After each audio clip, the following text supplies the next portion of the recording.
السلام علیکم، welcome to my YouTube family.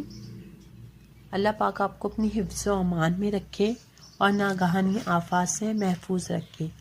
آپ کی خدمت میں ایک خوفناک مکمل کہانی پیش ہے۔ آئیے اس کی شروعات کرتے ہیں۔ رات کی تقریباً 1 بجے کا وقت تھا۔ سردیاں اپنے عروج پر تھیں۔ میں مہر پور گاؤں جانے کے لیے بس اسٹاپ پر اتر چکا تھا۔ بس اسٹاپ پر موجود اکا دکا چھوٹی موٹی دکانیں بند ہو چکی تھیں۔ کسی بشر کا شبہ تک نہیں ہوتا تھا۔ دسمبر کی یک بستہ چلنے والی ٹھنڈی ہواؤں نے ہر طرف بو کا عالم طاری کر رکھا تھا۔ میں بس سے اترنے کے بعد پریشانی کے عالم میں اپنا بیگ گھسیٹتا ہوا سڑک کنارے کھڑا ہو گیا۔ نورپور جانے کے لیے مجھے اس سے آگے کا راستہ معلوم نہیں تھا۔ 1 منٹ میں نے اپنا تعارف تو کرایا ہی نہیں۔